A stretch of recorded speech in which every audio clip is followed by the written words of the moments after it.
This is a terrific day, and the Chamber is always privileged, has been privileged to put this on for many, many years, and continues to regard this as a super opportunity to serve these great cities. Before we get rolling, I'd like to invite the host and new general manager of this marvelous facility, Jeff Dull, to come up here and exchange a few words with you. Jeff?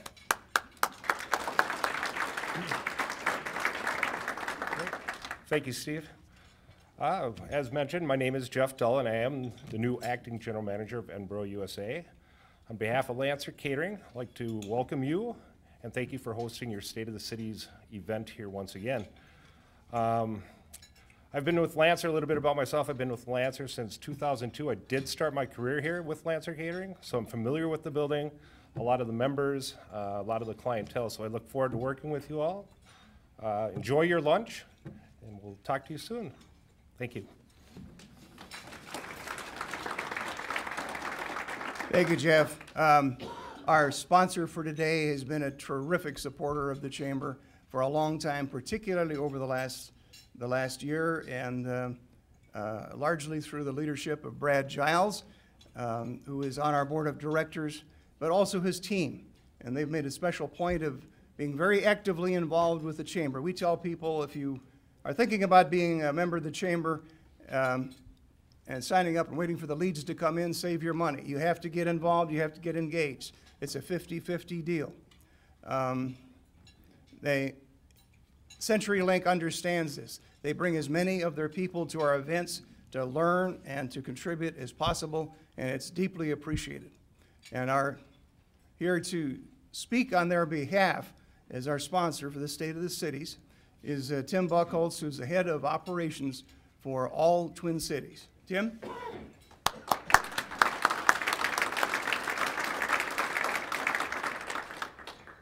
Thank you, Steve, Chamber members, and mayors for a few minutes. I've been given 5 minutes to talk, so that's good for you, bad for me, because I think from a CenturyLink perspective, we've got a lot of great things going on in our company. If you're not aware, we are a Fortune 150 company that does business worldwide, globally, providing voice, data, internet, and cloud services.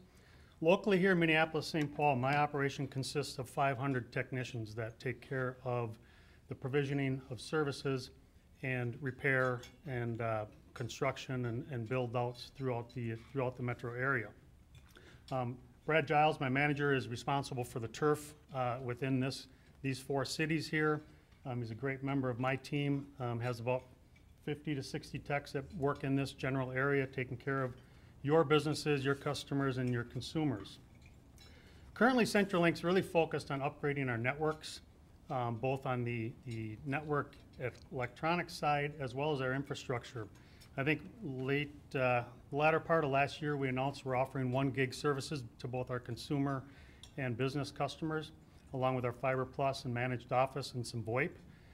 We don't offer that today everywhere, but one of our strategic #1 goals is to expand that and get more people on that network and that product available. From a new build perspective, and this is along the mayor's line, I'm interested to hear from all of you with what some of your plans are and what your challenges are.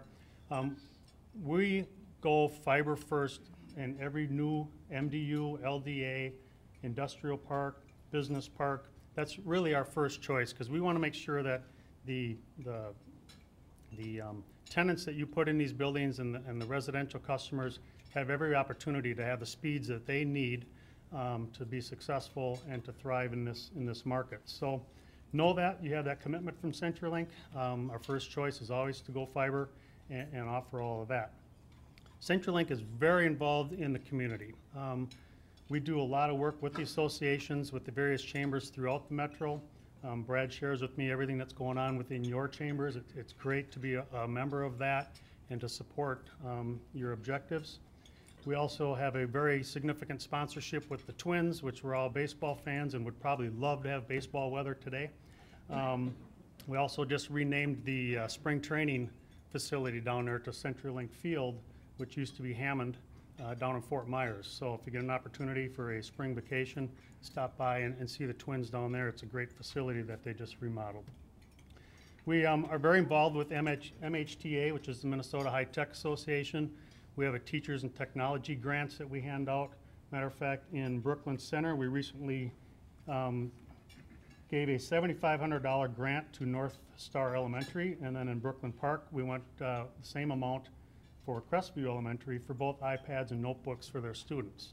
So I could go on quite a bit with the things that CenturyLink is doing for you all in the communities, but I do want to hear from the mayors, because a lot of what you have to say helps me build my business case and establish what I need to do and prioritize throughout the year.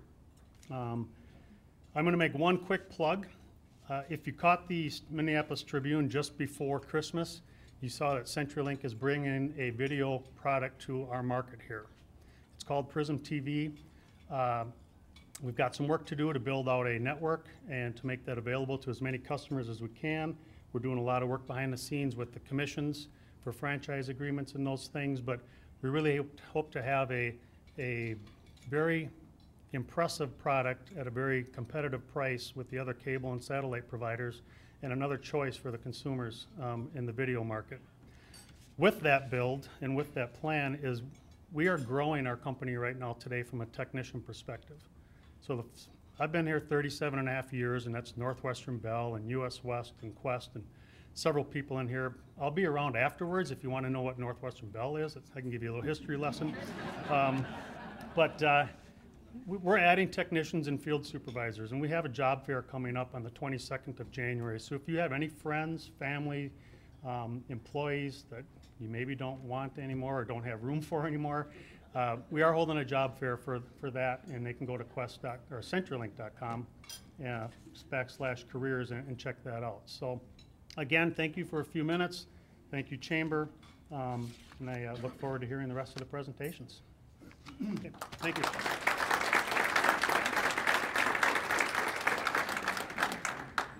Before we bring our stellar quartet, our freshly re-elected quartet of mayors up here, I do want to make a couple of acknowledgments. I'd like the Board of Directors for the North Hennepin Area Chamber to stand up and be recognized.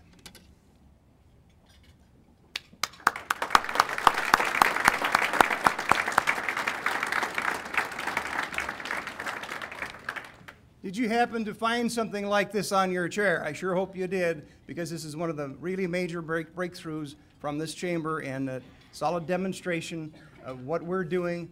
If you open up and find your favorite city in there, you'll see full color spreads trying to promote all four of our cities as effectively as we possibly can.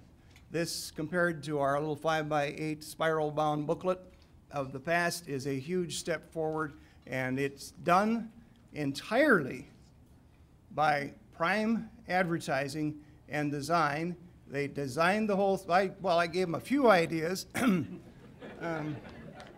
but I said I want something that our chamber is going to look at this as a tabletop quality presentation. It's going to promote our cities in a way that hasn't really been done before, but it's also going to carry all of the advantages of a directory, and the thing's going to jump off the page. And Mark Murray and Marilyn Bina from Prime are here with their team. I'd like you all to give them a great hand for what they were able to accomplish with this, and also for your support as advertisers.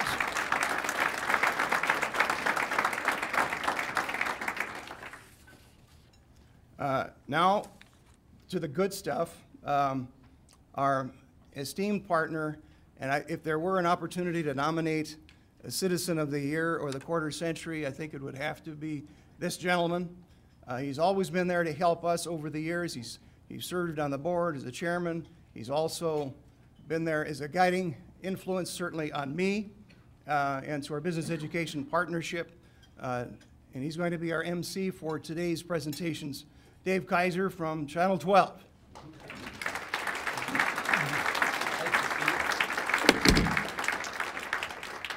Thank you, Steve. Very kind words. I do want to mention, too, and thank Tim for the presentation from CenturyLink. And I have heard rumor that if they do get the video platform in this area, the first channel you're going to put on is Channel 12, correct? Thank Tim for the presentation from CenturyLink. And I have heard rumor that if they do get the video platform in this area, the first channel you're going to put on is channel 12, correct? That's what I've heard, just a little rumor out there. But again, thank you for attending. This is a great annual event, an opportunity to hear from the mayors of the 4 different cities of what has happened over the last year and what are some of the plans in the coming year. And just a couple things before we introduce Mayor Willson. One sign that I've heard many people say over the years of a healthy community is the number of cranes up in the air. How many people have seen cranes in the northwest suburbs this past year? It has been amazing, the amount of construction work that has been going on in all of our 4 cities. So congratulations to the cities, not only the mayors, but also the city councils and staffs for the great work that has been done in the various cities. Now, part of the fun of my part of this presentation is the timekeeper. So the mayors have been instructed about 10 to 12 minutes worth of time, and that will allow us to have some question and answer at the end. So you can watch with me and see if the mayors follow along that track, and then if there is time, we will have questions for all of the mayors as a group at the very end of the presentation. And it's always the question, who goes first and who goes last, and is it better to go first or last? Well, we've gone the easy way out, alphabetical. So that means our first mayor will be the mayor of the city of Brooklyn Center. Please join me in welcoming Mayor Tim Willson.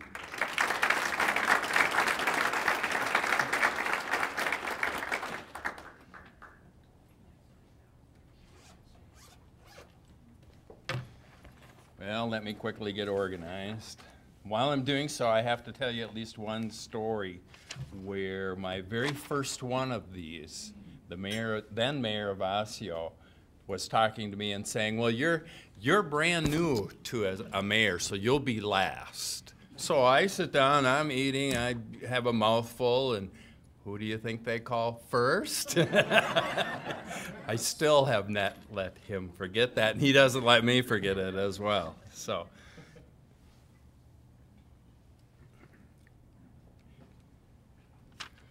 Tim from CenturyLink, I think it was.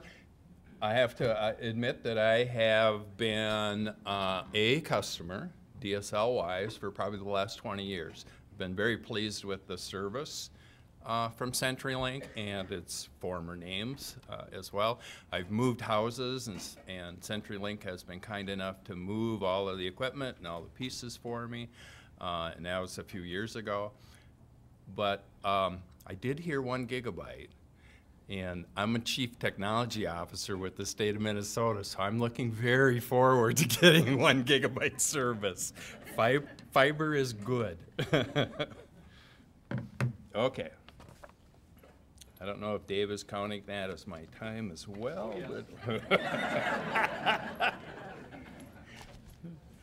well, I will start with this first slide, and I say, hello, ladies and gentlemen, distinguished guests for North Hennepin Area Chamber of Commerce. Thank you for the opportunity to share the state of the city of Brooklyn Center with you today. You, man. It would be very embarrassing for a chief technology officer if this doesn't go right. Brooklyn Center continues to evolve as we experience yet another year with substantial progress in meeting our strategic goals. Each year we build on and add to our successes to our community. Our strong working relationships with residents, businesses, community partners, and other agencies continue to accelerate our progress. Today, I will be sharing some highlights of our strategic priorities with you. Those priorities are here on the presentation, and I'll start with the very first one, civic engagement.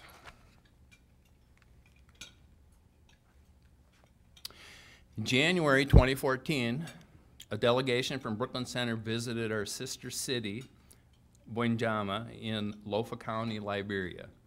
Myself, city council member, Mr. Bogany, one of our community liaisons, went to our sister city at that time, and we're very impressed with what we saw there. We are very committed to our residents from foreign countries, from other countries, people who have immigrated into Brooklyn Center, And we felt so strong about it that we funded that trip with our own dollars. So, unfortunately, shortly thereafter, Liberia is one of the countries in West Africa that was affected by the Ebola virus outbreak. Leaders in the African community, along with the cities of Brooklyn Park, Brooklyn Center, created an Ebola task force to provide education and support for those affected by the outbreak, either directly or indirectly. Presentations were also provided to the public to address perceptions about the outbreak. The Minnesota Department of Health has been in both of our cities, numerous times actually, to present information on Ebola. This led us to another activity, which was fine-tuning our emergency management plan in order to better prepare us for our potential cases in our community. We continue to extend our support for our residents and others who have family and friends in the affected areas in West Africa. Our sister city's mayor is in that picture there, and I was very, very proud to meet her. They treated us very well.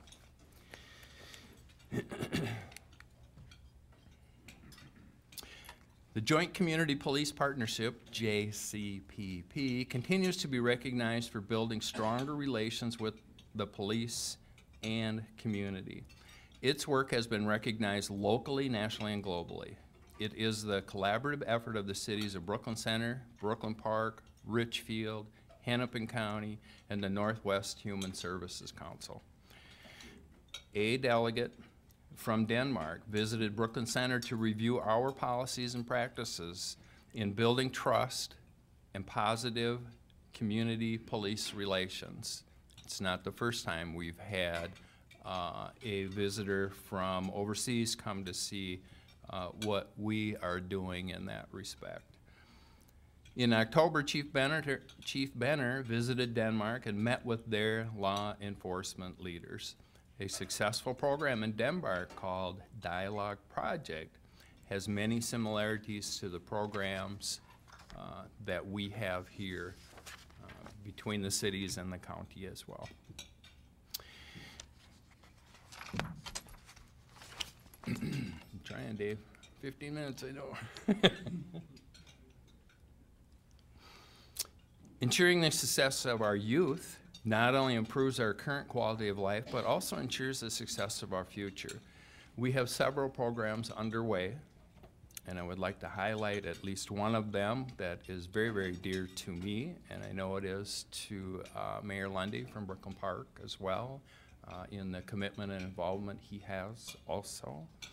The Brooklyn Bridge Alliance for Youth, in joint partnership with Brooklyn Park, is a multi-agency youth success initiative that I'm honored to be chairing and have chaired for a while. Its original conception was a meeting, a lunch, something like this, between the then Mayor Lampe of Brooklyn Park and myself, and that was back in 2007 or so. Very, very happy to say that that commitment continues with the people who are involved, the cities, the colleges, the schools. This mission is to build communities where youth can thrive and succeed by reducing their experience with crime, by increasing graduation rates, and by increasing pathways to college or careers. There's a joint powers agreement. It's just been renewed for the next 3 years. And there has been a launch on the website. I think everybody has a website now, but it's here on the board if you wish to go visit it, and I certainly would have you encourage youth to visit it. There's over 500 quality youth programs that are available there. In 2015, a youth employment program will be developed. This is made possible through the successful fundraising of a $100,000 matching grant. Collaboratively, during that fundraising effort, $250,000 was raised to put this initiative to work and to implement it. We'll be reaching out to you in the community for input and support as we develop this youth program. The program looks at how can we better train our young people, how can we use our young people with our businesses in either scholarships or internships or things of that nature where they can get experience in how to be a good employee. Not to mention how to spend money and a few other things that I know my teenagers had a lot of trouble with. So.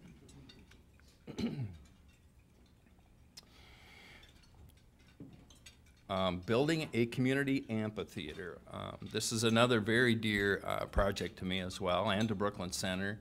I think our former mayor, Cohen, who passed away a few months ago, was very instrumental in our city in building community and very instrumental in this amphitheater project. We've had a couple of years of diligent grassroots fundraising efforts by a team of citizens who have volunteered their time on this committee. They've raised more than $340,000, and including a $150,000 donation by the Luther Auto Group. And I mention that because that's significant, and they have been a very good corporate neighbor. There are brick pavers still available for purchase this spring, and the purchase is tax deductible. So we look forward to groundbreaking yet this year.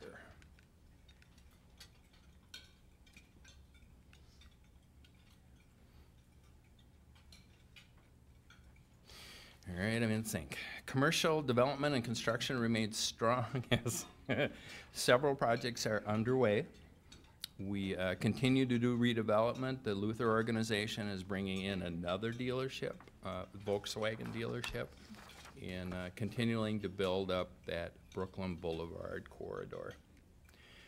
We are leading efforts in redevelopment. We have purchased the property, 46 acres, just north of where Brookdale used to be. And we're going to take that property and redevelop it and remarket it as well.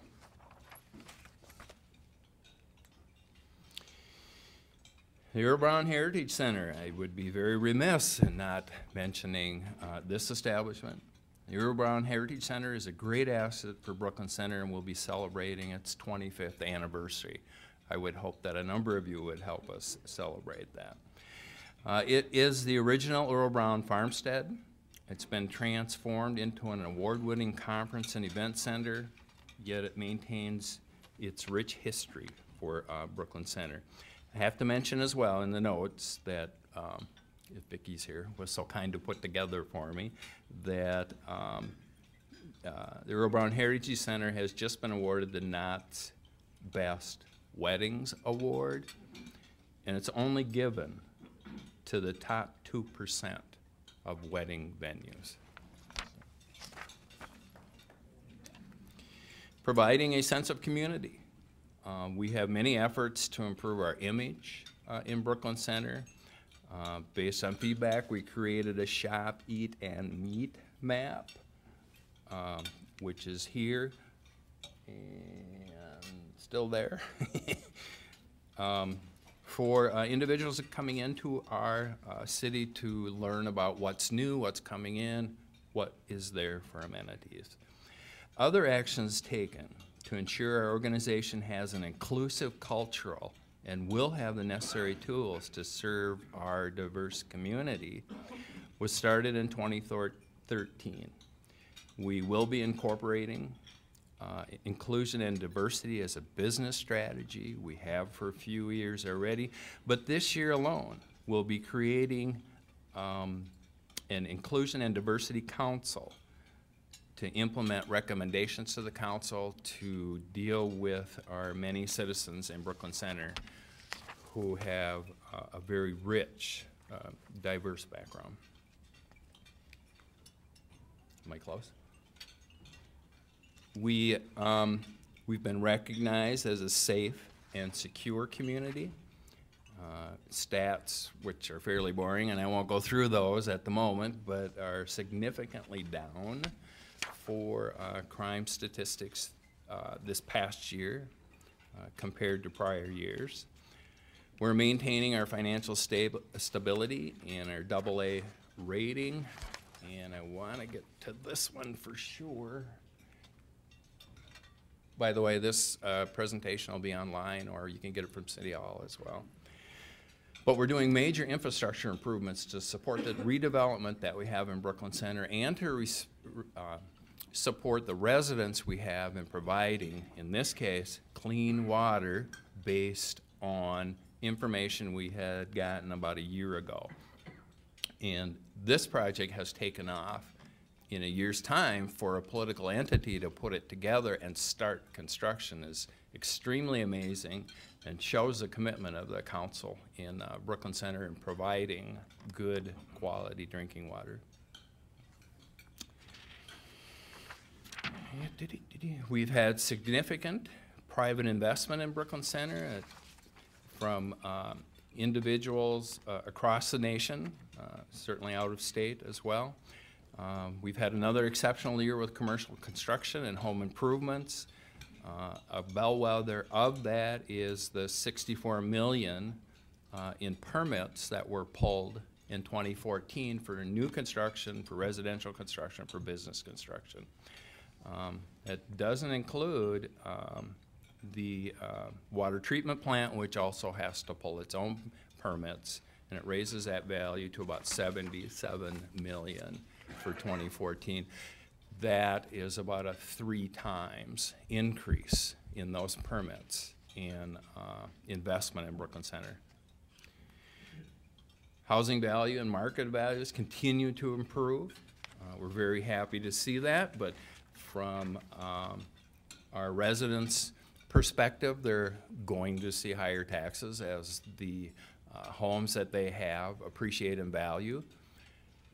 That will, though, shift that tax market and that tax revenue away from commercial, which has been the previous couple of years' trend, to more residential as those homes appreciate.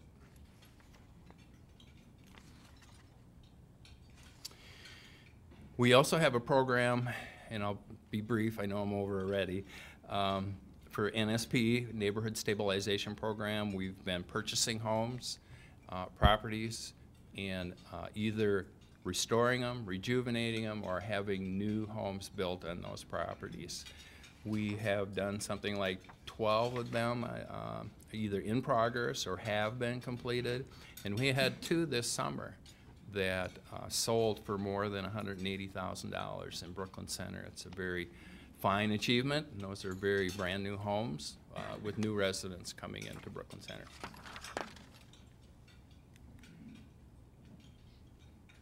I see I'm a little bit behind.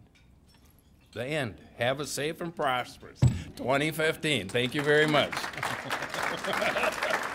Very nice. Thank you. Yeah.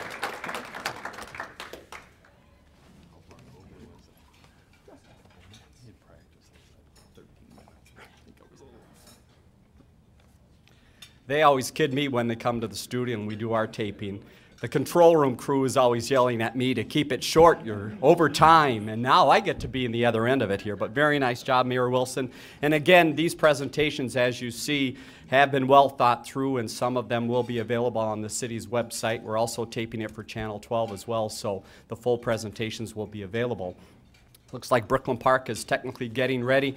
Before we move to Brooklyn Park and Mayor Lundy, just want to have the Brooklyn Center city staff and council people that are in the room just give us a quick wave. Some of the people that have worked on this presentation obviously here in the room, so thank you very much for your contributions. And while we're on a roll here, how about the people from Brooklyn Park? I know there's some over at this table. People from the city of Brooklyn Park, just raise your hand. Thank you again for your contributions as well to this program. Now, I would like to introduce Mayor Jeff Lundy from the city of Brooklyn Park. Mayor.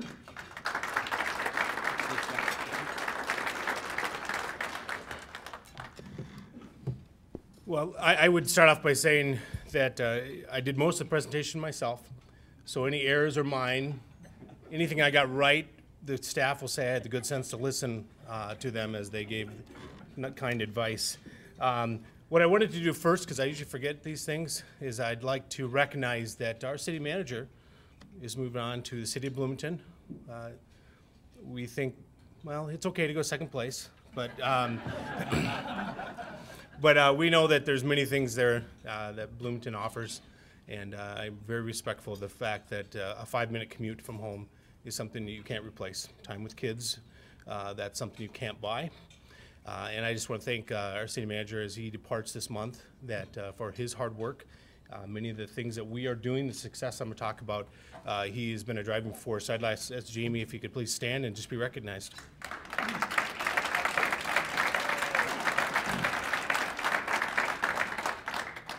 Notice I didn't give him the mic, so. We'll talk about that later.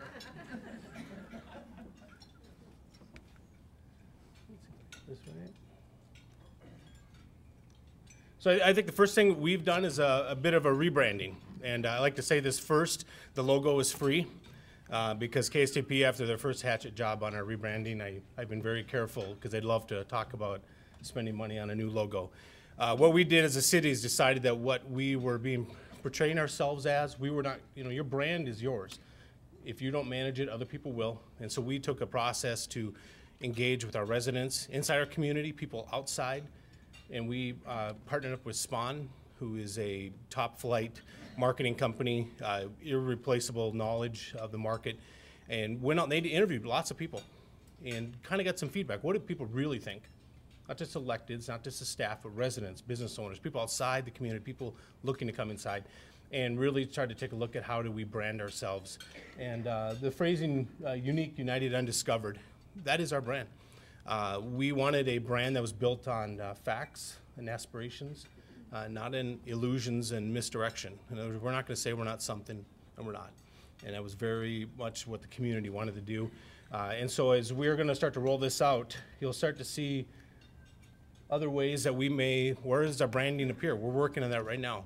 I wish we had left the water tower up here because it's in the backyard of the city councilor who just hated that. But there's many ways to brand that. And so you're gonna hear more, and tonight's just the first step, but you will start to see this become part of how we identify ourselves and keep that idea that, so people will see the symbols and start to recognize the city. Economic development, I think that, I like to get into the B words, the billion words, so I was really reaching, so once I could get to a half, that was close enough. And so, we talk about investment in our city by private people deciding that our city is the right place to be. And so we're very appreciative of that decision. That comes with hard work by the staff. It comes with people who, in our community, who've been talking us up. And I think that the residents of Brooklyn Park have been very forthright in wanting to be better and help put some economic tools in our pockets that we could use. And so for them, we have to also thank. We have a number of businesses that will be opening up. I think I just tell people just drive down 610, take a left 169 and go down 81, and you will see a lot of economic activity. You will see buildings going up. You'll see buildings that don't have names on them because there's a lot of spec buildings. And that's probably our favorite type of building because that's confidence by other people in what's going on in our city. They don't have a tenant. They're putting up an empty building based on the idea that they believe in our city enough that they're going to spend millions of dollars and hope that someone's going to come here. So we know that's important when people do that, and we appreciate that. And that's it for today. No. Try it again. There we go. And I want to stress, 610 is great, right? Lots of activity there. You can drive. You can see it. I don't need to tell people. I just say drive it. But it's happening in other parts of the city. We have 3 investment buildings on Highway 81. We have buildings in the south part. We have CarMax that will be coming online this summer, providing jobs, a partnership with Hennepin Technical College. And so it's not just the new shiny 610 and that open land, but people are looking elsewhere in the city to be, because I think they believe that things are happening here. I would like to mention our partnership with North Hennepin, Hennepin Technical College, and Rasmussen. If there's anybody here, if you'd raise your hands, I know there's a couple. Just the idea that we've had so many conversations with businesses when we're in these national fights for businesses to decide if they're going to move here. They ask, what is the opportunities for us to train employees, retrain, where are we going to get our future workers? And it's important that we have our education facilities there right with it. And they've been in meetings with our prospective, telling them that they can do things. Baxter's a great example of that they specifically required. We had to provide them with a plan of how could their workers be trained. And we couldn't do it without the colleges. And so I just want to thank them. They are an economic development tool of our city. And I think that you're sitting in one, the golf course, right? That for many years has been kind of a jewel, and frankly, the luster kind of came off. The ring hadn't been cleaned for a while. We invested, I believe, near $2 million in the golf course to do many things that need to be done. That's just what's happening out in the greens, the fairways. And so we think that is part of it. We're not done. We've got some more work to do. We're going to revamp about how we things. We look forward to working with Lancer on some of those plans. But we look at that as a tool to drive development.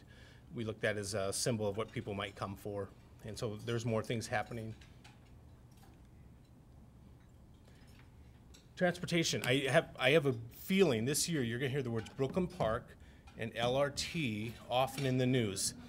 It's not always going to be calm. It's not always going to be nice, easy conversations, but there will be conversations. There will be arguments. There'll be all kinds of stuff, but we're going to have those discussions. So this year we've had 10 years of plans by the city to say that we want LRT to come through Brooklyn Park. And so this is the year where the rubber meets the road, and some of those decisions about homes, where people's homes need to be acquired, really get to be personal, and those things, decisions are going to be revisited, and we're going to have that discussion.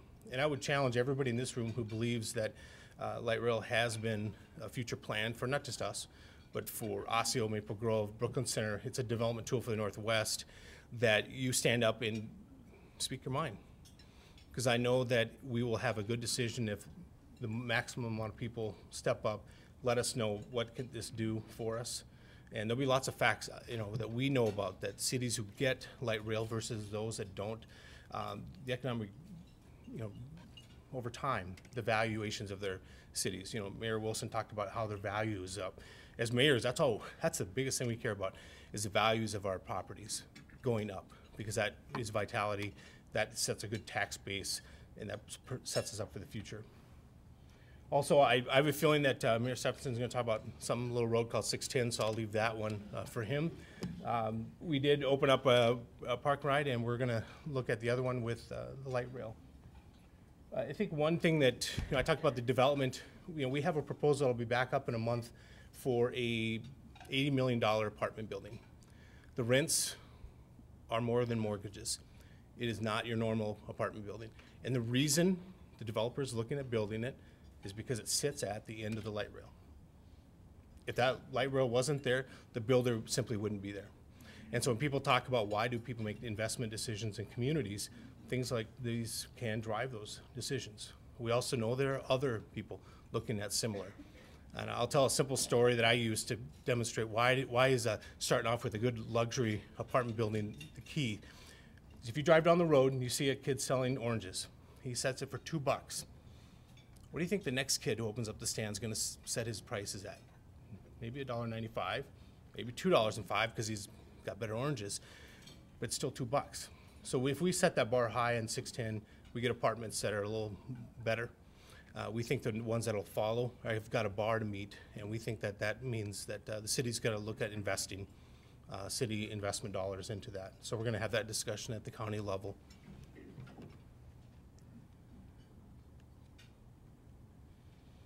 I'd like to thank Mayor Willson for saving me some time talking about the Brooklyn Bridge Alliance. I would like to have the executive director, the mama bear, Rebecca Gilligan, please stand up. Yep. She was instrumental in getting that grant. You talk about what people do, and I think everybody on the board, advisory board, knows that Rebecca really led the charge. This will be the last time you see the word juvenile crime on the same slide as youth development, because in our city we now know that we've started to provide safety. We provide ways for kids who don't maybe have some risky family situations that they can get involved with something that gives them an opportunity. Now we need to make that link with, okay, now you've said, I'm going to commit to education, I'm going to commit to maybe doing good choices. How do I get a job? And so the gentleman from CenturyLink, wherever you sat down, I would love for you to talk to Rebecca, who just stood up, because we are looking for ways for kids to, even for 8 to 10 hours, shadow. You know, a 16-year-old has no idea what a job is like.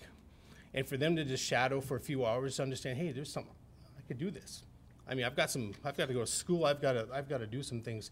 But just that idea that there's something waiting for them provides them with hope. And so that's what we're hoping to do, is not provide full-time or part-time jobs, but just introduce a kid who maybe doesn't see that in his family or his neighbors, the idea that he has value in that. So I would love for that, because any other business owner who wants to just say, hey, for a few hours, let a kid see what someone does. And you know, those kind of things is what we're looking for as partners in our community. The idea that kids, you keep them in school, they don't see jobs at the end of that, they don't really care. You know, hope is not just about safety, it has to be about something in the future that they're gonna work for. And so we've taken that tact on. So like I said, this is the last time we're gonna talk about crime and juveniles, because we've done that. We know we have more work to do, but now we need to talk about hope. And that's going to happen with the work of Rebecca, hopefully some partners in the community who want to at least say, hey, let's give a kid a chance to at least see what work is like. And maybe you might meet one of your future employees that you want to hire someday. I think this one has been kind of our favorite, my favorite. You know, in about 4 weeks, we'll be opening up the teen homeless shelter. And if anybody wants to understand why does a few weeks of delay mean a lot in the summer, what was the weather like a month ago versus what it's like right now? You know, 1 month means a lot. When you're talking about giving kids 10 to 12 beds to sleep at safely at night in a warm spot, I think we all can understand as we run out to our cars and hope that they start and the heater gets going, that what does that simple thing mean? And so that'll be opening up, and I want to thank everyone, because frankly, it wasn't a city initiative. The city's Brooklyn Center, Osseo churches, and Maple Grove and Osseo stepped up to the plate. Brooklyn Center was a partner. New Hope was a partner. The county, I can't think of anybody who wasn't involved. I think every church in the city of Brooklyn Park was engaged about raising money, committed now to not just to the first year, but all the other years, because it's important. The school district, you know, plays a role with identifying those kids. We know that those kids are going to be found in schools during the day because it's warm, it's safe, they get fed there, and so that's the place that we need to capture them and get those into a safe spot. Lastly, I'll just mention these last two things, which is that we did went through a process of naming our neighborhoods. You will see more about that. We're just kind of developing that idea of identity, getting people the idea that where they live is important. We've seen some great designs I have on how we can take our new branding and apply that.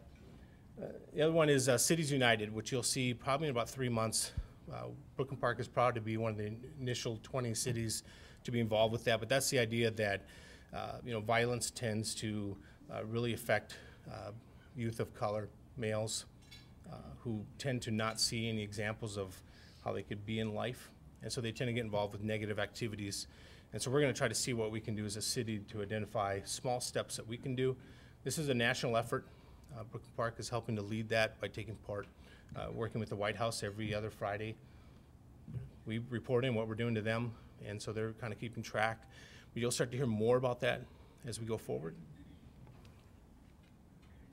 I think that's it. Thank you.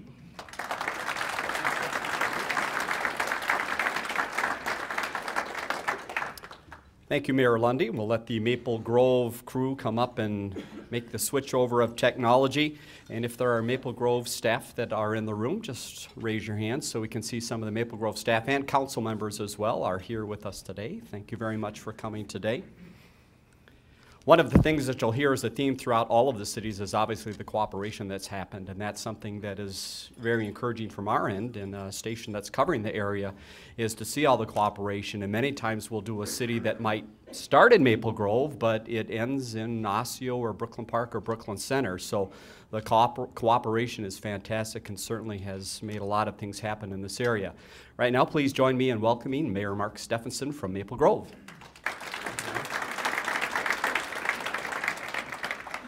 Thank you, everyone. It's my great pleasure to be here again this year on behalf of the City of Maple Grove. And to begin with, I'd like to thank my fellow City Council members who are here today, Karen Jager and Phil Leith. I know they're both in the room. And certainly the activities that we engage in throughout the year couldn't be accomplished without their strong support and help, and also our staff. We have a great staff, and it makes us one of the great cities in this country. So the state of the cities of Maple Grove is great this year again. I think that some of the highlights and milestones that we accomplished this year are set forth on this item, but I think obviously the one thing that we talk about a lot is the fact that Money Magazine this year rated us as the second best place to live in America. I think that they go through a long and arduous process of trying to figure out how these cities rank, and we're very proud of the fact that we are ranked as the second best place to live in America. And a lot of the following milestones really follow into that. We've been recognized with a lot of our police activities, our National Night Out. We have a lot of strong residential growth that I'll talk about a little bit. We continue to see the expansion of our town green. I'll talk about some additional park and recreation activities that we have coming up this year that are really significant in our city.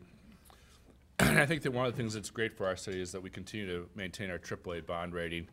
One of the things that we know as a city council is that if we can maintain that bond rating, if we can go into the market and get the best bond rating possible, we will keep your taxes low and keep our businesses happy and our residents happy as well. Some of the financial highlights that we had this year, I think that it's important for us to know that we as a council have worked to maintain and keep our residents' taxes down. Us, like other neighboring communities, have seen a significant increase in our valuations, and that means that our home properties are going up, which means they're going to pay a little bit more in taxes in general than our commercial properties have over the last couple of years, as was mentioned. And therefore, but the good news is that most of our commercial properties in our cities are seeing a reduction in their taxes. As I mentioned, we've maintained our AAA bond rating, and really what that does in a great part this year has helped us reduce the cost of financing and refinancing. We've gone into the market and refinanced a number of bond issues at extremely good rates and saved our citizens hundreds of thousands of dollars in taxes because of those savings in refinancing costs. Our budget this year is going to go up about 2.46%. Average property tax is going up about 2.88%. The good news is that the average resident is seeing an increase in their property value of about 8.5%. I think that it goes, again, wants to show that, yes, property values are increasing significantly, but we as a city council continue to maintain a strict control on our budget to make sure that expenses don't increase similarly. Throughout this year, we again had a lot of residential permits throughout our city. We had a lot of residential products that were brought to our city, both multi-unit, traditional detached dwelling units and attached dwelling units. You can see the numbers there, but I think that one of the significant things that I'm excited about is that we've brought a lot of new higher density products to our city. We have a new senior project that will be opening up later this year. We have the new Arbor Lakes Memory Care Facility. And then we have a series of additional new residential home developments that have happened throughout the city. Most of those residential home developments are currently occurring in what I call the southwestern part of our city, out south of Bass Lake Road, sort of towards the Medina and Plymouth area. And I think that one of the things that you'll begin to see over the next year or two in our city is the new growth and expansion into what I'll call the northwest quadrant of our city. I'll get to the fact that we have 610 coming through, and I think with 610 coming through to the freeway, you're going to see the western, that northwestern quadrant of our city all of a sudden get busy with residential development as well. Some of the other residential developments that are talked about up here, I think a couple of the larger ones, obviously the Silver Creek on the main street is a senior facility that has a memory care, has a series of great facilities. I know that they're doing a great job and already getting that residential development booked up for when they open up later this year. One of the new products that we have that's come to our city is the Sky of Arbor Lakes. I think the reason why I want to point that out is, like Mayor Lundy was talking about, this is what I'll call a luxury set of apartment units that are in downtown Maple Grove. It brings a whole new dynamic to our city. This is a project that people kept asking me, what's that big concrete thing going up in the downtown area? What it was is it was a parking ramp. This has an internal parking ramp so that when you come in, you park on the floor that you live on and you walk into the area in which you live on very quickly, very easily. You're not exposed to the weather. And it has great amenities, as you can see on the list. One of the fun things I got to try out was the virtual golf simulator when I was over there. You know, it's fun to be able to play Pebble Beach or other courses in the middle of the winter in Minnesota. We've had a lot of significant continued business development growth this year, and I think that the one thing I wanted to focus on today is a discussion of our healthcare growth. I think it's really significant that with our new hospital, along with it has come significant and continuing healthcare growth in our city. Primarily what you see today is the Park Nicollet Regional Specialty Centers being built right now, right up close to the hospital. It will now be their new regional ambulatory surgical center, along with holding a lot of their specialty units in that new center. So Park Nicollet is investing in that facility right by our hospital. It'll be the second largest Park Nicollet facility in the state. And it goes along with the continued growth of what we see up there with a lot of new business development with the medical, very specialty units coming to the city of Maple Grove. We have the BioLife Plasma Services. We have Group Health West. TRICARE is beginning to develop their parcel on the western side of the freeway up by the hospital. So what we are seeing is a tremendous explosion of growth in our healthcare services industry in our city. And obviously that is a great benefit to all of our citizens, not only in our community, but in the neighboring communities. As we discussed about in the past, it used to be that if you had to go to a hospital, it took you 30, 40 minutes to get to a hospital. Most of your doctors, physicians, you had to travel a long ways to get to see them.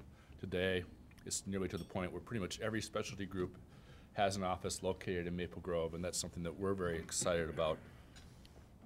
I've also mentioned a couple of the additional commercial retail developments, the largest of which is the Red Rock Business Park. It's about a 350,000 square foot industrial building that's currently being built in our industrial area just off of County Road 81. I've been talking fast because I wanted to get to 610 without getting shut down. 610 is a huge, huge deal for our city. After decades of work, and I mean decades, you know, it's hard to believe that 610 was on a construction map for the cities of Minneapolis and St. Paul in 1948. In 1948, 610 was put on a map as a project that would be developed sometime in the near future. So we thankfully have had the groundbreaking for the last section of Highway 610. I think that what it has done for the Northwest communities has brought tremendous growth, tremendous development. We expect that what is happening in Brooklyn Park will continue to happen in Maple Grove. We're going to see significant industrial, commercial, and residential growth along this corridor because as it connects to the freeway, it opens up the entirety of the northwest suburbs to that growth. Traffic flow will be a lot easier. Getting to and from those business locations will be a lot easier. It'll be the ideal place for businesses to locate, not only in Maple Grove, but also in Brooklyn Park as well, because at last we have a transportation system up here that will work efficiently and effectively. And I think that along with that goes some additional growth that we will see in our city for other transportation projects that are very important for the rest of our city. We are going to see expansion coming in the near future that's going to involve the 610 project. We hope it opens in the fall of 2016. That's what should happen. We'll have the expansion of the third lane of I-494. For those of you that travel not 494 in the morning, I-94 in the morning, you know how traffic backs up every single day of the week as you sit on that freeway. And at last, we will have a third lane. I think I got to thank the mayor of Plymouth. Together, we worked very, very hard to get this third lane expansion because MnDOT and Met Council didn't want a third lane on this road. I mean, they very expressly said it wasn't needed. And we were like, please come out. I'll drive with you a few mornings in a row and you can see whether it's needed or not. This is ridiculous. But with the help of a few legislators, with a lot of hard work, that third lane is coming. I think that's going to be a great help to our city as well. And we're also going to see the expansion of Lawndale Lane, Peony Lane going down towards the Wayzata High School.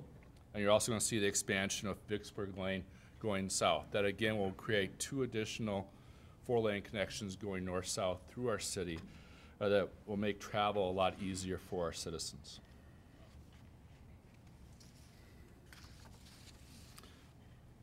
Had a whole bunch of new businesses open up in Maple Grove in 2014. I'm not going to spend the time to go through really any of them or most of them. You can see them for yourself, but certainly we continue to see significant retail growth, significant restaurant growth, and significant other growth in our city, and we expect to see that again in 2015. I would be remiss if I didn't mention that this year is the 40th anniversary for the Maple Grove Fire Department. We have a volunteer fire department. We as a city have invested significantly over the years, and certainly we see some changes in that whole volunteer fire department as other cities do, but certainly we're very happy with all our volunteer firefighters. They do a great job. We do a great job in trying to help our citizens with such programs as a smoke alarm assistance program for seniors, so that we make sure that all those smoke alarms work properly so that if there is a fire, things are appropriately treated. In the police department, those of you know, we had a new chief take office this year. We ranked 3rd place this year in the National Night Out activities. And I think of significant importance, as was talked about by other mayors, is that we have also seen a significant decrease in all crime categories, and really more importantly, a 23% reduction in violent crime. Certainly that is what we as mayors want to see. That's what we strive to see, is a reduction in those type of crime activities, because they affect everybody in your city, and that's very important for us to effectively deal with. And now I get to talk about 2 projects that I'm very excited about. We have a gymnasium project that's going to open up here in a couple weeks. It's a brand new collaboration with the Osseo Maple Grove Basketball Association and with the Osseo Area School District. And I have to thank the Osseo School District for all their hard work and efforts in getting this put together.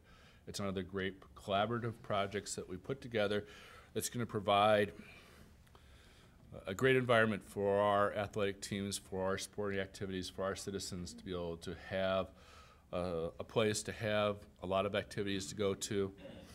As you can see, we have 3 full-size basketball courts in the facility together at Maple Grove Junior High. We then have 5 full-size courts in one place. They can fully handle various types of tournaments. We'll have 9 pickleball courts located here at this junior high location. And I know the pickleball has seen an explosion of growth. And you know, this type of project will bring a lot of new focus to our community as well. A good example is in 2 weeks, when the Martin Luther King Tournament Day is for the National Basketball Association, they'll co-host the high school tournament at the Maple Grove Junior High. So we will see teams from all over the country playing at Maple Grove Junior High that day in a high school tournament. So that's exciting for our community. And next, I want to talk about the Central Park. The Central Park is something that we as a city and a staff have been working on for 10, 15 years. It's a 40-plus acre community park located right downtown Maple Grove. It has a 20-plus acre lake. We will have what's called a central lawn, which is essentially a 2.5 acre lawn that's just simply going to be grass. It's right down the middle of the park. It's there for you to play. It's there for you to picnic. It's there for you to relax. We'll have a large play area on both sides with various elements. We're going to have an ice skating trail. It's a refrigerator ice skating oval, or figure 8. It will be refrigerated so that starting about November 1st, you'll be able to skate on this trail. It will be maintained by a Zamboni, so we will have a beautiful ice skating figure 8 located right here in downtown Maple Grove. We'll have a formal wedding garden. We're going to have basketball and pickle courts located here. There will be a multi-seasonal building so that in the wintertime, if you want to go skating, you can rent skates. There will be an outdoor fire pit.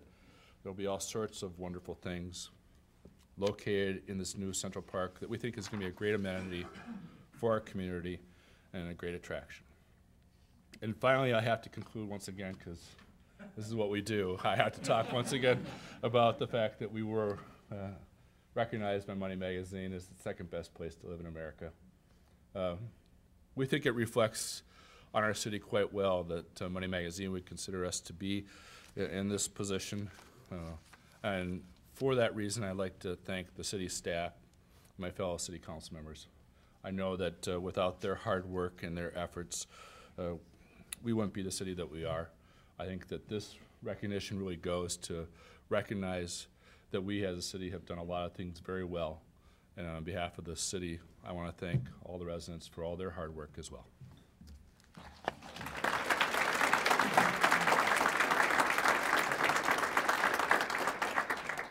Thank you, Mayor Steffenson.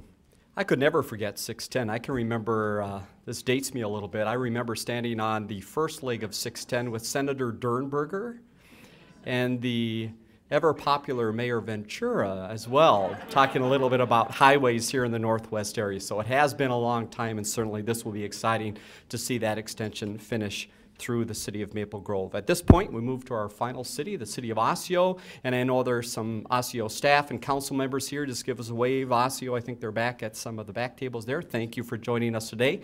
Please join me in welcoming Mayor Dwayne Poppy.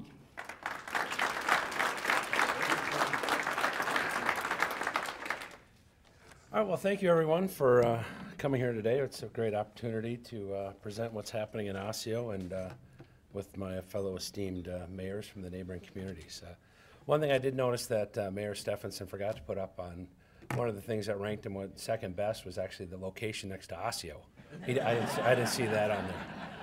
That was a big help for them, I think. So, but you know, Osseo, it's a very unique city. You know, I mean, as Pierre Bottineau, I mean, everyone knows that name around here, kind of discovered Osseo way back in the 1800s as he stood there and looked around. He said, you know, this is paradise. And that's kind of really what it is. You know, I mean, it's a really unique kind of jewel here in the Northwest Metro.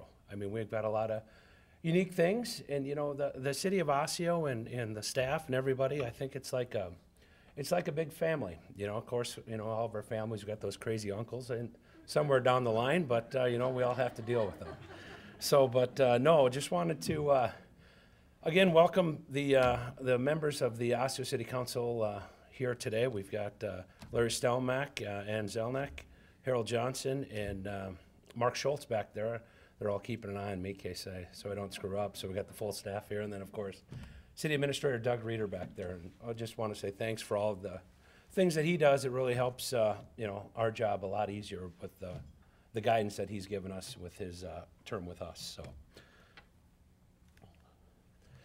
One thing I would really like to touch on, and one thing that, you know, I think we take most pride in here in Osseo is, you know, just the continued financial stability of the city. You know, it was a few years ago, I mean, the question always was, so are we going to be Brooklyn Park or are we going to be Maple Grove? And, you know, we've worked hard as a council to ensure that that's not going to happen, and Osseo stays Osseo now and in the long term. You know, a lot of the decisions we've made are, you know, not just what's best today or next year. It's kind of what does it mean downstream, and how can we maintain the financial viability of the city, again, not only today but you know, in the future. You know, so that's one thing that we've really worked hard on. You know, because the little thing about Osseo, I mean, Osseo is basically 1 square mile. 0.7 of it, of a square mile, is the actual land mass, and in that we have 1/4 of it that's non-revenue producing. So from basically 3/4 of a square mile, we have to produce enough revenue to run a city. So I mean, that's really our challenge. You know, so I mean, we have to look at new and innovative ways in which we do that without consistently going to the tax well, you know, and just continue tax and tax people right out of the city. You know, so that's kind of a balance that we have to strike and look at different and unique ways in which, you know, we can continue to operate the city and deliver the services we do. You know, another thing that you know, we take great pride in, you know, is when we started a number of years ago, our bond rating.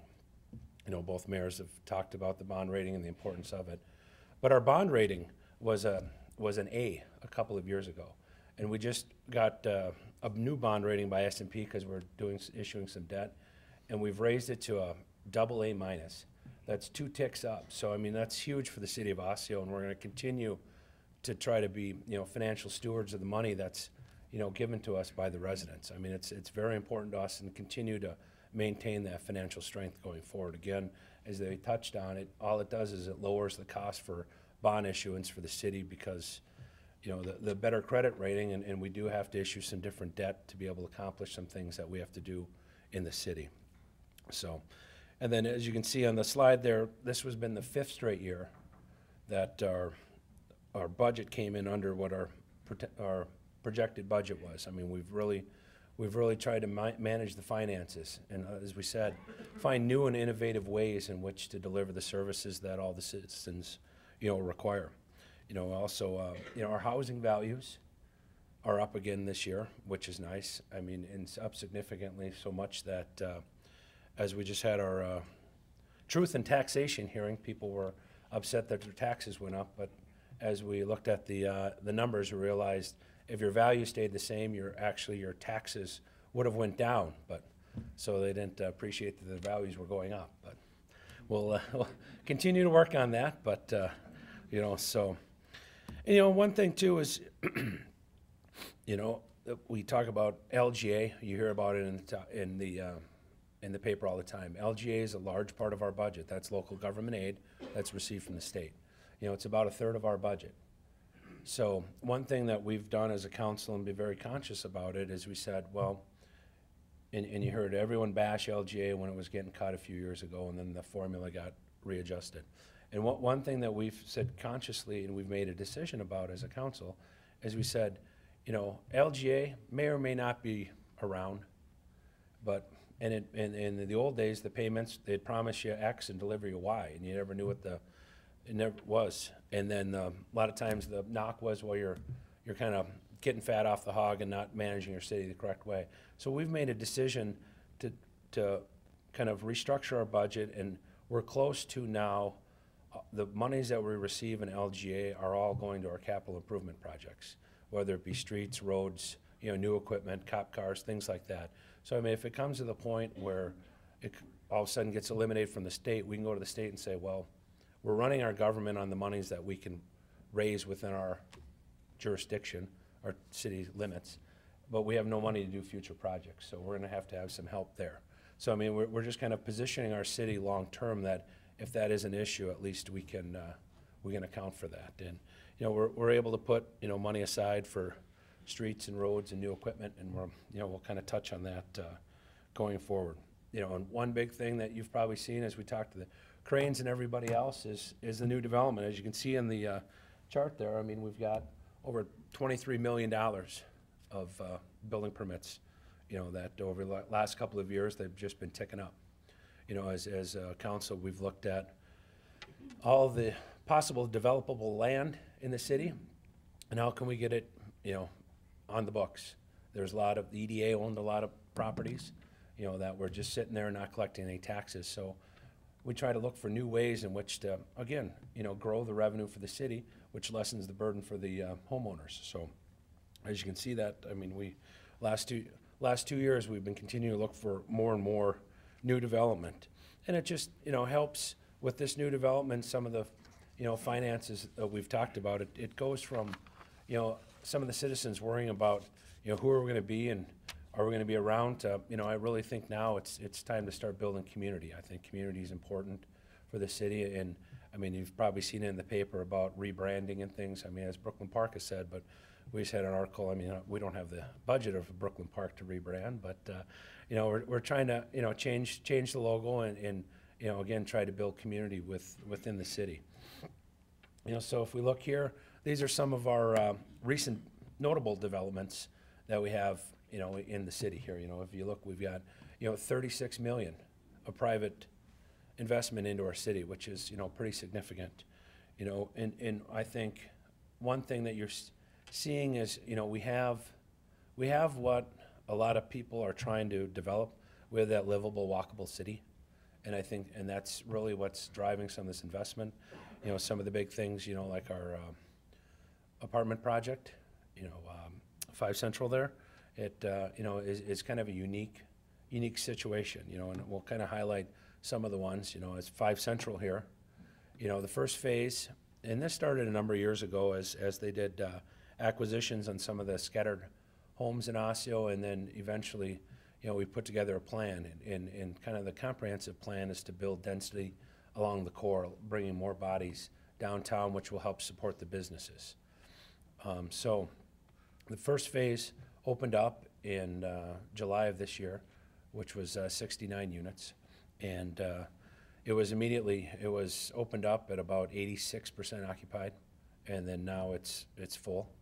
And there were some people that actually were signing leases in phase one, but heard phase two was coming along, so they just said, you know what, we're not gonna sign, let's select a spot in phase two and we'll wait for that thing to come online. So, and that's gonna come online, that's another 71 units. So that'll come online here in May of this year. You know, so, and really what's the significance of that? I mean, it's 140 units, you know, it's not that big, but at the same time, once the building is full and occupied, it's gonna change the population of Osseo about 10%. So I mean, it has huge significance to the population of Osseo. And right now, the majority of those people that are in those apartments are millennials. So again, a different demographic that hasn't been in Osseo. Typically, we're high on we're kind of the dumbbell effect with a lot of the younger families and the retirees, but not a lot in between, just because of the housing stock that we have in Osseo.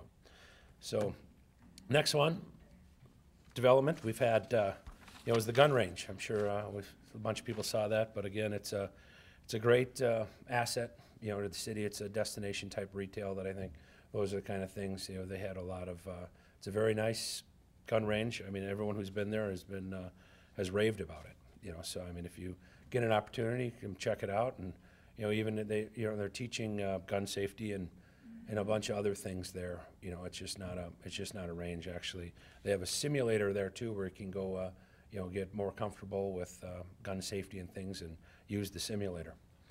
Another great new development here is the villas.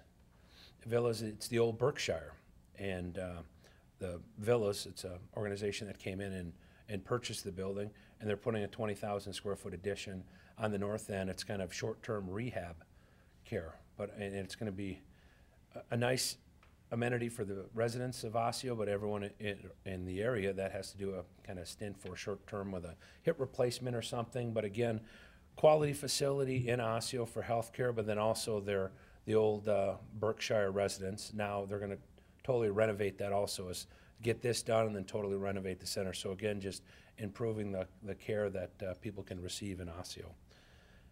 And then the big exciting one is the police department.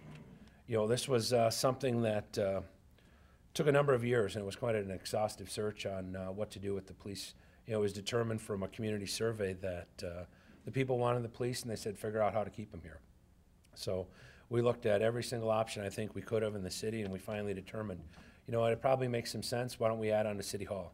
We've got the existing elevator, the restrooms that we can utilize, and the locker rooms can be under or downstairs underneath the community center, because there's some excess space there. So we went through and renovated the downstairs, so it has locker rooms for men and women, secure storage for evidence, and then the new police station. We have an open house today from 4 to 6, so if anybody's needs to has some time, I'd love to see you come by. And we also have some other activities going on at that time. The next is also our chief of police. After 4 years, we pulled him out of retirement during a tumultuous time there, and what was going on with the police in Osseo, and stabilized and has done a heck of a job. So he's retiring after 4 years. He was on the Hennepin County Sheriff's for a number of years prior to that. And then we have Shane Mickelson as he was a 10-year person on the police force. He's going to be taking over as the chief of police here. And then also we have our city attorney retiring this year. You know, so we've got a couple of key individuals retiring after 23 years, and Lauren's done a great job. You know, I mean, he's been in Osseo across the parking lot from City Hall, so it's going to be tough to replace him. You know, we did a bunch of interviews, and we've got a new city attorney coming on next month. And also some additional changes. We do have a new council, as we talked about, addressed them earlier. We have 3 of the 4 new council members coming on this year, so welcome to all of them. And then just kind of Some other new personnel, we've got an administrative assistant, Emma, and then Terry, we've kind of changed over our financial reporting and stuff, so she had some added strength there to kind of help kind of shepherd us along. And then again, we do have a couple of new people in Public Works also. So we're really we're fully staffed now and kind of looking to the future, and everybody's just doing a great job. So some of the highlights for 2015, as you can see, we've got, continued local business expansion. A lot of the business we've been talking to, and they want to look at expansion plans like ceramic industrial coatings out on Highway 81 there. We've got a new 3-on-3 hockey training center opening up in the old dance studio out on 81. So that'll be another great opportunities for families to be in town. And also, we've added activities for the seniors at the community center, with different jazzercise, yoga, chair fitness and things. And we're continue to have discussions with neighboring cities and how we can build youth programs and kind of joint youth programs between the different cities, because we just don't have the size or the staff to be able to handle those. And also, too, as I think, one thing to look for next year is, as we touched on it, Maple Grove about their 40 years, it's actually Osseo's 100th anniversary for the fire department this year. So that'll be in July. There'll be a big kind of festival around that. So look for that. And that's exciting when they have some old records when they used to respond to calls down in Plymouth and, all over the place from little lowly Osseo, the kind of the lone outpost up here. So, and just kind of highlighting, some of our other festivals we have throughout the year. The Vintage Car Show is a big draw. Usually we have, over 200 cars there. That's usually the beginning of May. And great activity to bring families to. And of course, the Lions Roar, which everyone kind of knows, it's usually the Saturday after Labor Day, big community festival, draws a lot of people.